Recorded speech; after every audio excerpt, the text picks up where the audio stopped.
নমস্কার বন্ধুরা, আজকের ক্লাসে সকলকে স্বাগত জানাই। আজকে তোমাদের আসন্ন সমস্ত কম্পিটিটিভ এক্সামের জন্য খুবই গুরুত্বপূর্ণ কিছু জিকে নিয়ে আমরা চলে এসেছি। তো চলো আজকের ক্লাস শুরু করছি। দেখো, আমাদের প্রথম প্রশ্ন কি রয়েছে? সবচেয়ে হালকা গ্যাস কোনটি? নিম্নের কোনটি সবচেয়ে হালকা গ্যাস? অ্যান্সারটি হয়ে যাবে অপশন এ, হাইড্রোজেন সবচেয়ে হালকা গ্যাস। তারপর কিছু কি পয়েন্টস লক্ষ্য করো। সবচেয়ে হালকা ধাতু কোনটি? লিথিয়াম। শূন্য মাধ্যমে শব্দের বেগ কত? শূন্য। তার পাশাপাশি মনে রাখবে কঠিন মাধ্যমে শব্দের বেগ সবচেয়ে বেশি এবং বায়বীয় বা গ্যাসীয় মাধ্যমে শব্দের বেগ সবচেয়ে কম। কোন আলোর তরঙ্গ দৈর্ঘ্য কম? বেগুনি। কোন আলোর কম? লাল। নীল কাচের মধ্যে হলুদ ফুল কি হবে? কি রঙের দেখাবে? কালো রঙের দেখাবে। ফিউজ তারের বৈশিষ্ট্য কি? কম গলনাঙ্ক ও উচ্চ রোধাঙ্ক যুক্ত হয় ফিউজ তার। লাল আলোতে গাছের পাতা কী রকম দেখাবে? কালো রঙের। সবচেয়ে ছোট তরঙ্গদৈর্ঘ্য বিকিরণ কোনটি? গামা রশ্মি। বরফ জলে ভাসে কেন? বরফের তুলনায় জলের ঘনত্ব বেশি বলে বরফ জলে ভাসে। শব্দের বেগের ওপর কিসের প্রভাব আছে? তাপ, আর্দ্রতা ও বায়ুপ্রবাহ প্রভৃতির প্রভাব রয়েছে। কোন আলোর তরঙ্গদৈর্ঘ্য বেশি? লাল আলোর তরঙ্গদৈর্ঘ্য বেশি। পরবর্তী প্রশ্ন, কৈলাসনাথ মন্দির কে নির্মাণ করেছেন? কে কৈলাসনাথ মন্দির নির্মাণ করেছেন? অ্যান্সারটি হয়ে যাবে অপশন বি, দ্বিতীয় নরসিংহবর্মন কৈলাসনাথ মন্দির নির্মাণ করেছেন। দ্বিতীয় নরসিংহবর্মন, যিনি রাজা সিংহ পল্লব নামেও পরিচিত, প্রায় 700 থেকে 728 খ্রিস্টাব্দ পর্যন্ত শাসন করেছিলেন। কৈলাসনাথ মন্দির কৈলাস মন্দির নামেও পরিচিত। এই মন্দিরটি মহারাষ্ট্রের ইলোরায় অবস্থিত একটি বিখ্যাত মন্দির। কৈলাসনাথ মন্দির নির্মাণ করেছেন পল্লবরাজ দ্বিতীয় নরসিংহবর্মন। অনেক স্থানে রাষ্ট্রকূট রাজা প্রথম কৃষ্ণ এই মন্দির নির্মাণ করেছিলেন। এই মন্দিরটি শৈলীতে নির্মিত একটি হিন্দু মন্দির ও দ্রাবিড় স্থাপত্য। এই মন্দিরটি ভগবান শিবকে উৎসর্গীকৃত এবং এই মন্দিরটি ঐতিহাসিক গুরুত্বের জন্য পরিচিত। তারপর দেখো, আকবর কি কি নির্মাণ করেছেন? আগ্রা ফোর্ট, যেটি কোথায় অবস্থিত? উত্তরপ্রদেশের আগ্রাতে। ফতেপুর সিক্রি, উত্তরপ্রদেশের আগ্রাতে অবস্থিত। এলাহাবাদ দুর্গ, এটাও উত্তরপ্রদেশের এলাহাবাদে অবস্থিত। গোয়ালিয়র দুর্গ, উত্তরপ্রদেশের গোয়ালিয়রে অবস্থিত। বুলন্দ দরওয়াজা কোথায় অবস্থিত? উত্তরপ্রদেশের আগ্রাতে। নাসিমবাদ দুর্গ, এটি জম্মু কাশ্মীরে অবস্থিত, শ্রীনগরে। পঞ্চমহল ফতেপুর সিক্রিতে। আকবরের সমাধি নির্মাণ করেছেন জাহাঙ্গীর, এটি কোথায় অবস্থিত? এটি উত্তরপ্রদেশের আগ্রাতে অবস্থিত। জাহাঙ্গীর নির্মাণ করেছেন নিশাদবাগ, জম্মু কাশ্মীর শ্রীনগরে যেটি অবস্থিত। শালিমার বাগ, জম্মু কাশ্মীরের শ্রীনগরে অবস্থিত। শাহজাহান নির্মাণ করেছেন কি কি? দেওয়ানি খাস, যেটি উত্তরপ্রদেশে আগ্রাতে অবস্থিত। জামা মসজিদ, যেটি দিল্লিতে অবস্থিত। তাজমহল, যেটি উত্তরপ্রদেশের আগ্রাতে অবস্থিত। মতি মসজিদ কোথায় অবস্থিত? এটাও উত্তরপ্রদেশের আগ্রাতে অবস্থিত। রেড ফোর্ট বা লালকেল্লা কোথায় অবস্থিত? দিল্লিতে। দেওয়ানি আম উত্তরপ্রদেশের আগ্রাতে অবস্থিত। ময়ূর সিংহাসন কোথায়? দিল্লিতে। তারপর দেখো, বড় ইমামবাড়া নির্মাণ করেছেন কে? নবাব আসফউদ্দৌলা, যেটি উত্তরপ্রদেশের লখনৌতে অবস্থিত।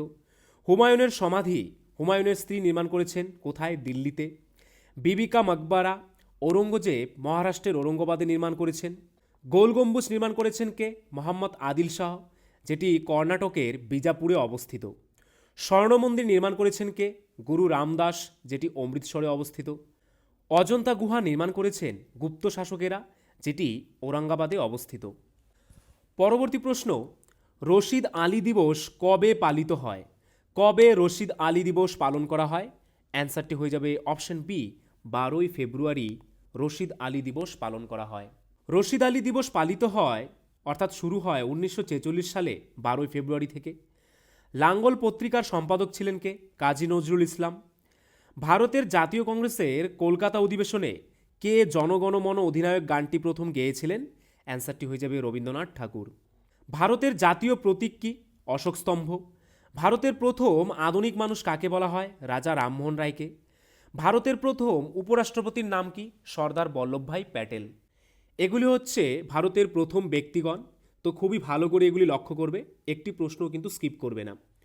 ভারতের প্রথম ভাইসরয় কে ছিলেন? লর্ড ক্যানিং। ভারতের প্রথম শ্রমিক সংঘ কোনটি? মাদ্রাজ শ্রমিক সংগঠন।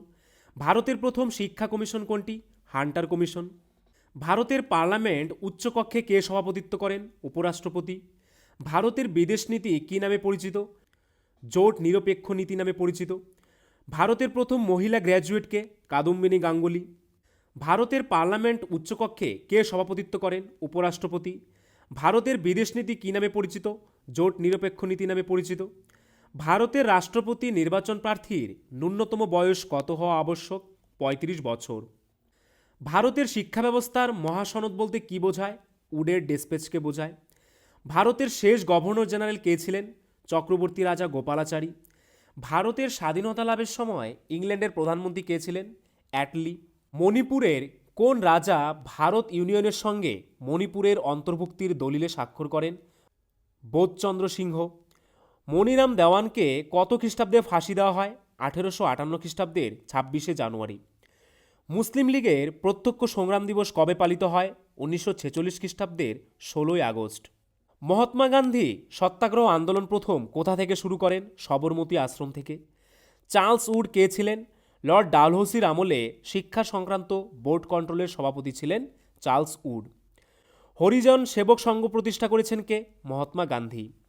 দক্ষিণ আফ্রিকার প্রথম অশ্বেতাঙ্গ রাষ্ট্রপতি কে ছিলেন? Nelson Mandela. বন্ধুরা, আরেকটি কথা, WBP constable, SI and KP constable অধ্যায়ভিত্তিক সেরা প্রস্তুতি নিতে আমাদের হোয়াটসঅ্যাপ নাম্বারে একবার হোয়াটসঅ্যাপ করে নাও।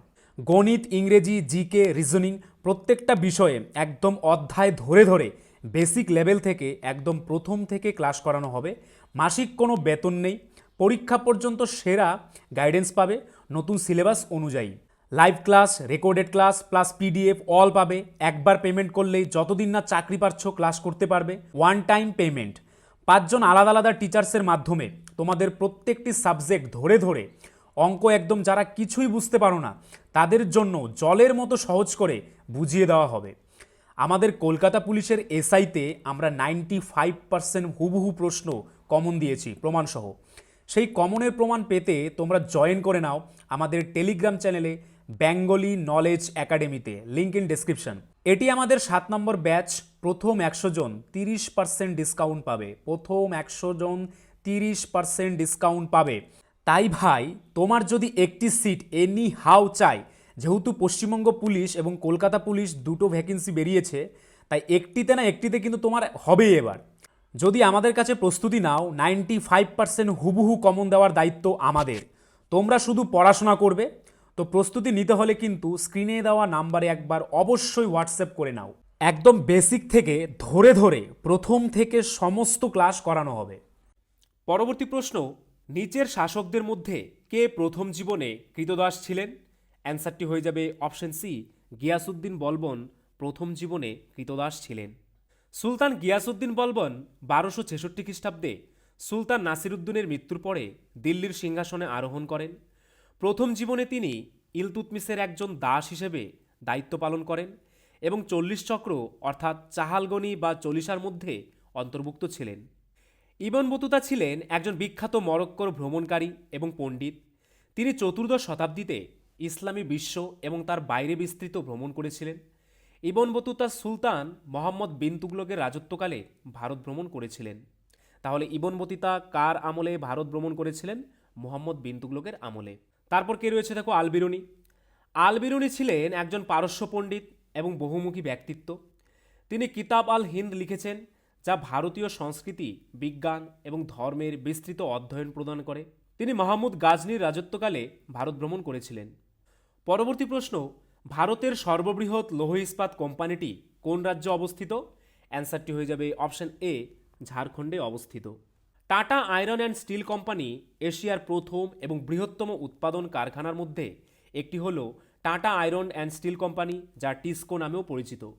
Tata iron and steel company ঝাড়খণ্ডে অবস্থিত, যা জামশেদজি টাটা 1907 সালে প্রতিষ্ঠা করেছিলেন এবং এটি ভারতের প্রাচীনতম ইস্পাত কারখানা। ভারতের রেল ইঞ্জিন তৈরি করে কোন সংস্থা? পশ্চিমবঙ্গের চিত্তরঞ্জন লোকোমোটিভ ওয়ার্কস ভারতের রেল ইঞ্জিন তৈরি করেন। জাহাজ শিল্পে পশ্চিমবঙ্গের কোন অঞ্চল সংযুক্ত? Garden Reach. ভারতের স্ট্যান্ডার্ড টাইম নির্বাচন করা হয় এলাহাবাদের সময় অনুযায়ী। তিলপাড়া ব্যারেজের অবস্থান কোথায়? বীরভূমে অবস্থিত তিলপাড়া ব্যারেজ। কোন রাজ্যের একটি শহরের নাম পহেলগ্রাম? অ্যান্সারটি হয়ে যাবে জম্মু কাশ্মীর। সালারজং জাদুঘর কোথায় অবস্থিত? হায়দ্রাবাদে। কাশী বিশ্বনাথ মন্দির কোথায় অবস্থিত? বারাণসীতে কাশী বিশ্বনাথ মন্দির অবস্থিত। পরবর্তী প্রশ্ন, বাংলা ভাষা ও সাহিত্যের মধ্যযুগের প্রথম নিদর্শন কোনটি? বাংলা ভাষা ও সাহিত্যের মধ্যযুগের প্রথম নিদর্শন কোনটি?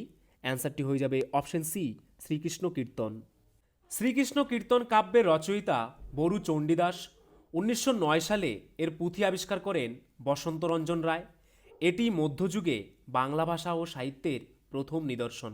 পরবর্তী প্রশ্ন, নিম্নলিখিত রাজ্যগুলোর মধ্যে কোন রাজ্যের সঙ্গে পশ্চিমবঙ্গের সীমান্ত দৈর্ঘ্য সবথেকে বেশি? অ্যান্সারটি হয়ে যাবে অপশন সি, ঝাড়খণ্ডের সঙ্গে পশ্চিমবঙ্গের সীমান্ত দৈর্ঘ্য সবথেকে বেশি। সিকিম পশ্চিমবঙ্গের সর্বনিম্ন সীমানা দৈর্ঘ্য ভাগ করে নিয়েছে প্রায় 60 কিমি। ঝাড়খণ্ড পশ্চিমবঙ্গের সাথে দীর্ঘতম সীমানা অর্থাৎ 500 কিমি ভাগ করে। উত্তরে এটি সিকিম রাজ্য এবং ভুটান দেশ দ্বারা সীমাবদ্ধ। উত্তর পূর্ব দিকে এটি অসম রাজ্য দ্বারা সীমাবদ্ধ। পূর্ব দিকে এটি বাংলাদেশ দ্বারা সীমাবদ্ধ। তাহলে পশ্চিমবঙ্গের পূর্ব দিকে কী রয়েছে? বাংলাদেশ। দক্ষিণ পশ্চিমে এটি উড়িষ্যা রাজ্য দ্বারা সীমাবদ্ধ। পশ্চিমে এটি ঝাড়খণ্ড এবং বিহার রাজ্য সীমাবদ্ধ। উত্তর পশ্চিমে এটি নেপাল দেশ দ্বারা সীমাবদ্ধ। পরবর্তী প্রশ্ন, নীল চাষিদের দুর্দশার চিত্র কোন গ্রন্থে বর্ণনা করা হয়েছে? নীল চাষিদের দুর্দশার চিত্র কোন গ্রন্থে বর্ণনা করা হয়েছে? অ্যান্সারটি হয়ে যাবে নীল দর্পণ গ্রন্থে বর্ণনা করা হয়েছে। বাংলায় নীল চাষ শুরু হয়েছিল 1777 সালে। 1859 থেকে 60 সালে দীনবন্ধু মিত্র রচিত নীল দর্পণ নাটকটি কৃষকদের অবস্থানকে যথাযথভাবে ফুটিয়ে তুলেছিল। এটি দেখায় যে কিভাবে কৃষকরা পর্যাপ্ত অর্থ প্রদান ছাড়াই নীল রোপণ করতে বাধ্য হয়েছিল। নাটকটি একটি আলোচনার বিষয়ে পরিণত হয়েছিল এবং এটি বাঙালি বুদ্ধিজীবীদের নীল বিদ্রোহকে সমর্থন করার জন্য উদ্বুদ্ধ করেছিল। পরবর্তী প্রশ্ন, কোন সামাজিক সংস্কারক বাংলা ভাষা শেখার জন্য বর্ণপরিচয় রচনা করেছিলেন? কে বর্ণপরিচয় রচনা করেছিলেন? অ্যান্সারটি হয়ে যাবে অপশন এ, ঈশ্বরচন্দ্র বিদ্যাসাগর। বর্ণপরিচয় 19বিংশ শতাব্দীর ভারতীয় সমাজ সংস্কারক ঈশ্বরচন্দ্র বিদ্যাসাগরের মাধ্যমে রচিত একটি বাংলা প্রথম পাঠ্যপুস্তক। এটিকে বাংলার সর্বাধিক প্রভাবশালী প্রথম পাঠ্যপুস্তক হিসেবে বিবেচনা করা হয়। পরবর্তী প্রশ্ন, জালিয়ানওয়ালাবাগ হত্যাকাণ্ডের তদন্তের জন্য নিচের কোন কমিশন গঠন করা হয়েছিল? জালিয়ানওয়ালাবাগ হত্যাকাণ্ডের তদন্তের জন্য কোন কমিশন গঠন করা হয়েছিল? অ্যান্সারটি হয়ে যাবে অপশন বি, হান্টার কমিশন গঠন করা হয়েছিল। পরবর্তী প্রশ্ন, রেডিও কার্বন ডেটিং কৌশলটি কিসের বয়স অনুমান করতে ব্যবহৃত হয়? রেডিও কার্বন ডেটিং কৌশলটি কিসের বয়স নির্ধারণ করতে ব্যবহৃত হয়? অ্যান্সারটি হয়ে যাবে অপশন ডি, জীবাশ্মের বয়স নির্ধারণ করতে ব্যবহৃত হয়। পরবর্তী প্রশ্ন, ভারতীয় থিয়েটারগুলিতে যবনিকা বা পর্দার প্রচলন করেছিলেন কারা? কারা ভারতীয় থিয়েটারগুলিতে যবনিকা বা পর্দার প্রচলন করেছিলেন? অ্যান্সারটি হয়ে যাবে অপশন বি, গ্রিকরা। পরবর্তী প্রশ্ন, ভারতের সর্বাধিক রাজস্ব আদায়কারী রাজ্য কোনটি? ভারতের সর্বাধিক রাজস্ব আদায়কারী রাজ্য কোনটি? অ্যান্সারটি হয়ে যাবে অপশন এ, মহারাষ্ট্র। পরবর্তী প্রশ্ন, ইথানল ও জলের মিশ্রণকে কিসের দ্বারা আলাদা করা যেতে পারে? অথবা ইথানল বা জলের মিশ্রণকে কিসের দ্বারা আলাদা করা হয়? অ্যান্সারটি হয়ে যাবে অপশন ডি, আংশিক পাতনের দ্বারা ইথানল ও জলের মিশ্রণকে আলাদা করা হয়। পরবর্তী প্রশ্ন, ধন্বন্তরী পুরস্কার কোন ক্ষেত্রে অবদানের জন্য দেওয়া হয়? অ্যান্সারটি হয়ে যাবে অপশন বি, চিকিৎসার ক্ষেত্রে ধন্বন্তরী পুরস্কার দেওয়া হয়। চিকিৎসা ক্ষেত্রে ধন্বন্তরী পুরস্কার দেওয়া হয়। পুরস্কারটির নামকরণ করা হয় ধন্বন্তরীর নামানুসারে, যা চিকিৎসার হিন্দু দেবতা এবং এমন এক ব্যক্তি বা সংস্থাকে দেওয়া হয় যারা চিকিৎসা ক্ষেত্রে গুরুত্বপূর্ণ অবদান রেখেছেন। পরবর্তী প্রশ্ন, কোন দেশ সবচেয়ে বেশিবার ওয়ার্ল্ড কাপ ফুটবল চ্যাম্পিয়ন হয়েছে? কোন দেশ সবচেয়ে বেশিবার ওয়ার্ল্ড কাপ ফুটবল চ্যাম্পিয়ন জিতেছে? অ্যান্সারটি হয়ে যাবে অপশন বি, ব্রাজিল। ব্রাজিল সর্বোচ্চ সংখ্যকবার ফিফা বিশ্বকাপ জিতেছে। ব্রাজিল এই শিরোপা জিতেছে 5 বার। ব্রাজিল প্রথম শিরোপা জিতেছিল 1958 সালে। ব্রাজিলের পর ফিফার সবচেয়ে সফল দল ইতালি। ইতালি জিতেছে 4টি শিরোপা। পরবর্তী প্রশ্ন, কোন ঘটনার পরে গান্ধীজি কাইজার ই হিন্দ পদক ফিরিয়ে দিয়েছিলেন? কোন ঘটনার পর গান্ধীজি কাইজার ই হিন্দ ফিরিয়ে দিয়েছিলেন? অ্যান্সারটি হয়ে যাবে অপশন বি, জালিয়ানওয়ালাবাগ হত্যাকাণ্ডের পর। ব্রিটিশ কর্মকর্তাদের দ্বারা পরিচালিত জালিয়ানওয়ালাবাগ হত্যাকাণ্ডের পরে গান্ধী পদকটি ফিরিয়ে দিয়েছিলেন এবং লিখেছিলেন, ইউরোপীয় দেশগুলিতে খিলাফত এবং পাঞ্জাবের মতো গুরুতর অন্যায়ের ক্ষমা জনগণের রক্তাক্ত বিপ্লবের ফলস্বরূপ। পরবর্তী প্রশ্ন, সৌরশক্তি চালিত বিশ্বের প্রথম বিমানবন্দর কোনটি? সৌরশক্তি চালিত বিশ্বের প্রথম বিমানবন্দর কোনটি? অ্যান্সারটি হয়ে যাবে অপশন এ, কোচিন। পরবর্তী প্রশ্ন, মানবদেহে অ্যাপেন্ডিক্স কার সঙ্গে সংযুক্ত থাকে? অ্যান্সারটি হয়ে যাবে অপশন এ, বৃহদান্ত্রের সঙ্গে সংযুক্ত থাকে। অ্যাপেন্ডিক্সটি পেটের নিচের ডান দিকে বা পেটে রয়েছে। অ্যাপেন্ডিক্সটি পেটের নিচের ডান দিকে রয়েছে, যেখানে ছোট অন্ত্রটি বৃহৎ অন্ত্রের সাথে সংযুক্ত থাকে। পরবর্তী প্রশ্ন, মিল্ক অফ ম্যাগনেশিয়ার রাসায়নিক নাম কি? মিল্ক অফ ম্যাগনেশিয়ার রাসায়নিক নাম কি? অ্যান্সারটি হয়ে যাবে option B, magnesium hydroxide. Milk of ম্যাগনেশিয়ার রাসায়নিক নাম হল ম্যাগনেশিয়াম হাইড্রক্সাইড। পরবর্তী প্রশ্ন, বন্দে ভারত এক্সপ্রেস কবে চালু হয়েছিল? কবে বন্দে ভারত এক্সপ্রেস চালু হয়েছিল? অ্যান্সারটি হয়ে যাবে অপশন বি, 2019 সালে চালু হয়েছিল। 15ই ফেব্রুয়ারি 2019-এ প্রধানমন্ত্রী নরেন্দ্র মোদী নতুন দিল্লি রেলওয়ে স্টেশনে দিল্লি ও বারাণসীর মধ্যে প্রথম বন্দে ভারত এক্সপ্রেসের উদ্বোধন করেছিলেন। পরবর্তী প্রশ্ন, সরকারিয়া কমিশন বা সরকারিয়া কমিশন কোন প্রধানমন্ত্রীর আমলে গঠিত হয়? অ্যান্সারটি হয়ে যাবে অপশন বি, ইন্দিরা গান্ধীর আমলে সরকারিয়া কমিশন গঠিত হয়। রাজ্য এবং ভারতের ইউনিয়নের মধ্যে সম্পর্ক পরীক্ষা করার জন্য এই কমিশনটি প্রতিষ্ঠিত হয়েছিল। সরকারিয়া কমিশন 1988 সালে ভারতের প্রধানমন্ত্রীর কাছে তার রিপোর্ট পেশ করে। 1983 সালে ইন্দিরা গান্ধী সরকারিয়া কমিশন নিযুক্ত করেন। পরবর্তী প্রশ্ন, ভারতের প্রাচীনতম কয়লা খনি কোনটি? ভারতের প্রাচীনতম কয়লা খনি, অ্যান্সারটি হয়ে যাবে অপশন বি, রানীগঞ্জ। রানীগঞ্জ হলো ভারতের প্রাচীনতম কয়লা খনি। পরবর্তী প্রশ্ন, একবার সম্পূর্ণ হৃদস্পন্দন হওয়ার জন্য কত সময়ের প্রয়োজন হয়? একবার সম্পূর্ণ হৃদস্পন্দন হওয়ার জন্য কত সময় লাগে? অ্যান্সারটি হয়ে যাবে অপশন বি, 0.8 সেকেন্ড সময় লাগে। হৃদয় প্রতি মিনিটে 72 বার স্পন্দিত হয়, অর্থাৎ প্রতি মিনিটে অনেকগুলি কার্ডিয়াক চক্র সঞ্চালিত হয়। পরবর্তী প্রশ্ন, কোনটির মধ্যে ধাতব ও অধাতব উভয় ধর্ম বর্তমান? নিম্নের কোনটির মধ্যে ধাতব এবং অধাতব উভয় বৈশিষ্ট্যই রয়েছে? অ্যান্সারটি হয়ে যাবে অপশন ডি, সবগুলি, অর্থাৎ অ্যান্টিমনি, সিলিকন, আর্সেনিক, এদের সবার মধ্যেই ধাতব ও অধাতব উভয় বৈশিষ্ট্যই রয়েছে। যেসব মৌলগুলির মধ্যে ধাতব ও অধাতব উভয় ধর্ম বর্তমান থাকে তাদের ধাতুকল্প বলে, যেমন সিলিকন, অ্যান্টিমনি, আর্সেনিক ইত্যাদি। পরবর্তী প্রশ্ন, আমরা যে প্রশ্বাস বায়ু নির্গত করি তাতে কত পরিমাণ কার্বন ডাইঅক্সাইড থাকে? আমরা যে প্রশ্বাস বায়ু নির্গত করি তাতে কত পরিমাণ কার্বন ডাইঅক্সাইড থাকে? অ্যান্সারটি হয়ে যাবে অপশন এ, 4% বা 4% কার্বন ডাইঅক্সাইড থাকে। পরবর্তী প্রশ্ন, নিচের গ্যাসগুলির মধ্যে কোনটি সাধারণত কোনো রাসায়নিক বিক্রিয়ায় অংশগ্রহণ করে না? নিম্নের কোন গ্যাসটি কোনো রকম রাসায়নিক বিক্রিয়ায় অংশগ্রহণ করে না? অ্যান্সারটি হয়ে যাবে অপশন বি, নিয়ন গ্যাস কোনো রাসায়নিক বিক্রিয়ায় অংশগ্রহণ করে না। যে সমস্ত মৌলিক পদার্থের সর্ববহিস্থ কক্ষের ইলেকট্রন সংখ্যা 8, তারা সাধারণত কোনো বিক্রিয়ায় অংশগ্রহণ করে না, অর্থাৎ নিষ্ক্রিয় থাকে। এটা মৌলিক পদার্থের একটা বিশেষ ধর্ম। নিয়ন মৌলিক গ্যাসটির সর্ববহিস্থ কক্ষের ইলেকট্রন সংখ্যাও 8, তাই নিয়ন গ্যাসটি রাসায়নিক বিক্রিয়ায় নিষ্ক্রিয় থাকে। পরবর্তী প্রশ্ন, গ্রাম পঞ্চায়েত কতজন সদস্য নিয়ে গঠিত হয়?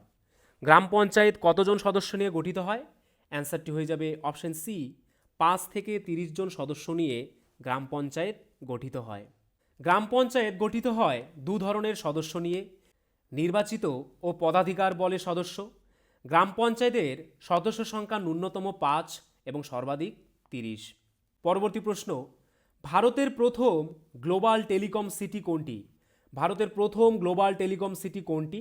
অ্যান্সারটি হয়ে যাবে অপশন ডি, বেঙ্গালুরু ভারতের প্রথম গ্লোবাল টেলিকম সিটি। পরবর্তী প্রশ্ন, নাট্যাভিনয় নিয়ন্ত্রণ আইন কে পাশ করেন? কে নাট্যাভিনয় নিয়ন্ত্রণ আইন পাশ করিয়েছিলেন? অ্যান্সারটি হয়ে যাবে অপশন ডি, লর্ড নর্থব্রুক 1876 সালে নাট্যাভিনয় নিয়ন্ত্রণ আইন পাশ করেন। 1876 খ্রিস্টাব্দে তৎকালীন গভর্নর জেনারেল লর্ড নর্থব্রুক একটি আইন প্রণয়ন করেন যার নাম হল অভিনয় নিয়ন্ত্রণ আইন বা নাট্যাভিনয় নিয়ন্ত্রণ আইন। এর পিছনে মাস্টারমাইন্ড হলেন স্যার রিচার্ড টেম্পল। পরবর্তী প্রশ্ন, গ্লোমেরুলাস ও বাউম্যানের ক্যাপসুল কোন অঙ্গের অংশ? গ্লোমেরুলাস ও বাউম্যানের ক্যাপসুল কোন অঙ্গের অংশ? অ্যান্সারটি হয়ে যাবে অপশন এ, এই দুটি বৃক্কের অংশ। বাউম্যানস ও গ্লোমেরুলাস ক্যাপসুল হলো একটি কাপের মতো গঠন যা বৃক্কের নেফ্রনে অবস্থিত। এর মধ্যে কৌশিকগুলির একটি কুণ্ডলীকৃত বল যা গ্লোমেরুলাস নামে পরিচিত। নেফ্রন বৃক্কের মৌলিক কার্যকারী একক, অর্থাৎ বৃক্ষের গঠনগত ও কার্যকারী একককে কি বলা হয়? নেফ্রন বলা হয়। এর প্রধান কাজ হলো রক্তের জল এবং দ্রবণীয় পদার্থগুলিকে নিয়ন্ত্রণ করা, রক্তকে ফিল্টার করে, যা প্রয়োজন তা পুনরায় শোষণ করে। পরবর্তী প্রশ্ন, কোন বিপ্লবীরা ইউএসএতে অর্থাৎ ইউনাইটেড স্টেট অফ আমেরিকাতে ইউনাইটেড ইন্ডিয়া হাউস প্রতিষ্ঠা করেছিলেন? অ্যান্সারটি হয়ে যাবে অপশন বি, তারকনাথ দাস ও জিডি কুমার ইউএসএতে ইউনাইটেড ইন্ডিয়া হাউস প্রতিষ্ঠা করেছিলেন। পরবর্তী প্রশ্ন, কোথা থেকে পালস বিট মাপা হয়? কোথা থেকে পালস বিট মাপা হয়? অ্যান্সারটি হয়ে যাবে অপশন এ, ধমনী থেকে পালস বিট মাপা হয়। বন্ধুরা, এই ছিল আজকের ভিডিও। তোমরা যদি আমাদের চ্যানেলে নতুন হয়ে থাকো, আমাদের চ্যানেলটিকে অবশ্যই সাবস্ক্রাইব করে নোটিফিকেশন অল করে রাখবে। তার পাশাপাশি তোমরা যদি আমাদের পুলিশের ব্যাচে অ্যাডমিশন নিতে চাও, তাহলে আমাদের স্ক্রিনে দেওয়া নাম্বারে একবার এক্ষুনি হোয়াটসঅ্যাপ করে নাও। আর আজকের ভিডিওর যদি পিডিএফ পেতে চাও, তাহলে আমাদের টেলিগ্রাম চ্যানেলে জয়েন করে নাও, বেঙ্গলি নলেজ একাডেমি এই চ্যানেলে, যেটি এই ভিডিওর ডেসক্রিপশনে দেওয়া রয়েছে।